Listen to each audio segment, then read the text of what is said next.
we wanted people to meet the King of Kings. So all hell broke loose, you can imagine. And man, did we have a victory. Why?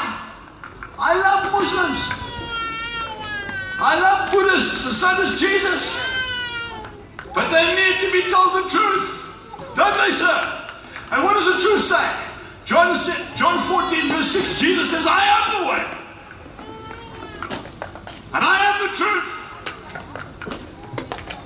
And I am the life, and no one goes to the Father but by me. How can I stand here and tell you that all roads lead to heaven? See, I'm getting myself into trouble, aren't I? I want to tell you about this book. You don't have to be controversial. Just preach what's in the book. I'm getting quiet here. I'm glad. Think about what I'm saying. You cannot tell me all roads lead to heaven and tell me you know this book, so you don't know this book, and that's why you've got no power. The power comes when you stand up. For Jesus, I'm not ashamed of the gospel of Christ. It's the power of God. Aren't you excited? Well, then show me that you're excited. Come on. So we pitched that tent. On the Sunday morning, we were breaking bread with 80 churches, 80 Indian churches, 80. It was packed out. The tent was packed. There was an old Indian gentleman, an old man, about probably in his 70s, maybe his 80s. He was sitting in the corner. And every time I preached, he said, Amen, Amen. And I said, Amen, can you hang on a bit? I can't get a word out here.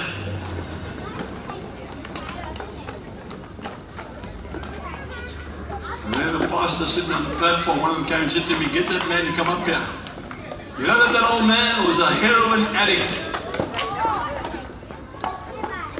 They took him to hospital. He lost his memory. Couldn't remember his own name. Listen to me now. Christians came and they anointed him with oil and they prayed for him. You know what happened? God restored his memory. Sir, listen to me. He memorized every book in this Bible. 66 books. Do you think it's quite good? Give the Lord a clap. I don't know how many of you here can do that. But I want to tell you something else you didn't know. Every time he recited a book, he told us exactly how many chapters were in that book. 66 books, and each book, how many chapters, off by heart. God restored his memory. You need to memorize the Word of God. You need to hide the Word of God in your heart. And God will give you an answer. God told me that. I was too scared to preach. He said, Angus, open your mouth wide, and I will fill it. Psalm 81 verse 10. God called me with the scripture. I prayed for people last night who want to preach the gospel. I want to tell you, don't even go there unless God tells you. And how can we do that, Angus? By memorizing scripture. By getting a word from God. God gave me Ezekiel chapter 3 verses 17 to 19. And this is how it goes. And then you'll know why I get so excited. And why I dare not compromise the truth. Son of man. That's me. I've made you a watchman unto the house of Israel. A watchman. A watchman blows a trumpet. A watchman tells people there's trouble coming. A watchman says to people, be careful. I've made you a watchman unto the house of Israel. Therefore hear the words of my mouth and give them warning from me. I've been invited to come here, not to tickle your ears. I've been invited to come here to give you the word. You want the solution for this nation? Here's the solution.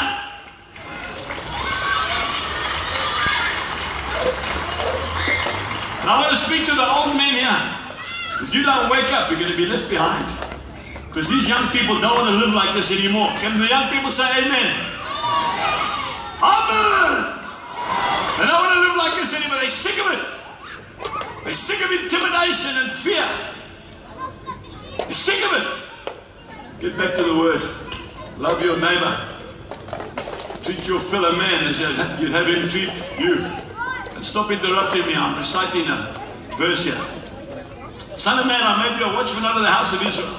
Therefore hear the words of my mouth and give them warning from me. When I say to the wicked man, thou shalt surely perish. And you give him not warning to turn from his wicked ways, that man will die in his sin. But his blood shall require your hands, Angus.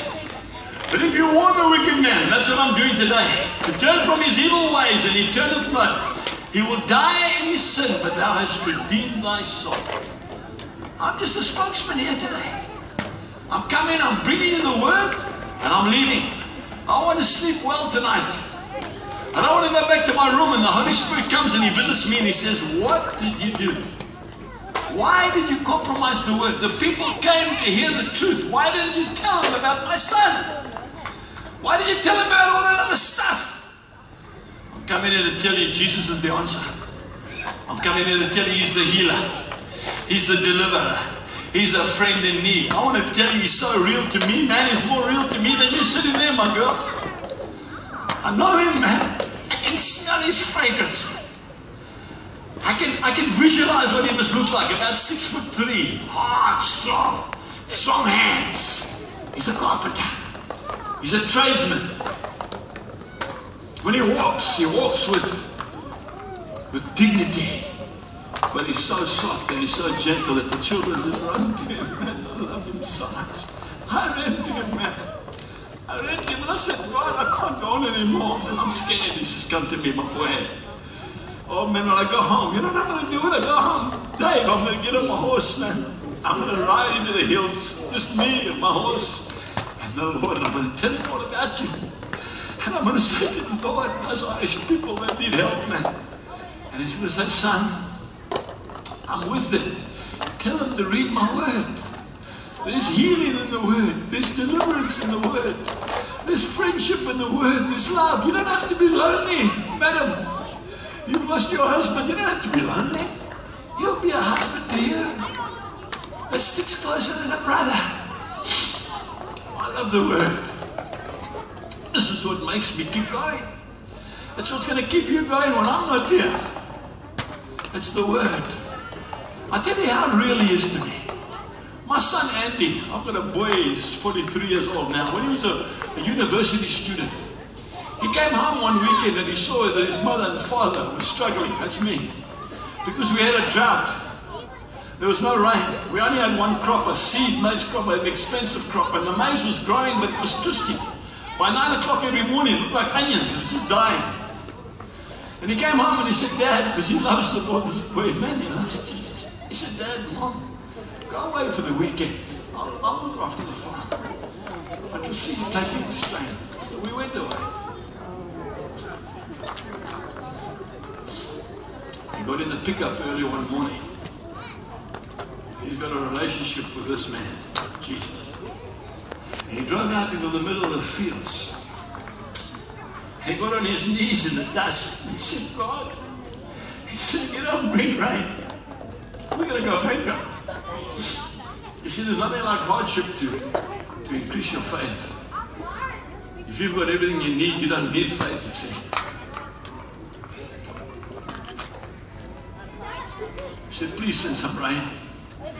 He said, Dad, I looked over and I saw these big, black, heavy clouds coming in. Oh, Dad, I was so excited. I said, Lord, thank you. He says that the rain was coming towards the farm. He said that just before it got to the farm, Dad, an east wind came up and it split the storm in two. And the one lot of rain went up into the mountains and the other down into the forest, and we're never going to drop. He was so disappointed. He was actually angry. He went back to the farm office where he had his Bible. And he opened his Bible. And he reads the Bible like me, systematically. We don't just jump around. And he was reading the book of Ecclesiastes, chapter 11. He who watches the clouds, so nothing. He who watches the wind will reap nothing. That young boy of mine got on his knees, he started crying. He said, God, forgive me. I'll be depending on the clouds, not on you. Do you know that night he went to sleep, sir? We live in a small little house that we built ourselves out of mud and poles. It's got a tin roof. I love that tin roof. Because every drop of rain I can hear. He said, Dad, I went to sleep in the middle of the night. I woke up and there's a gentle rain. 10, 15 millimeters of rain. The next morning the maize was standing up straight. Come on, let's give it a little clap.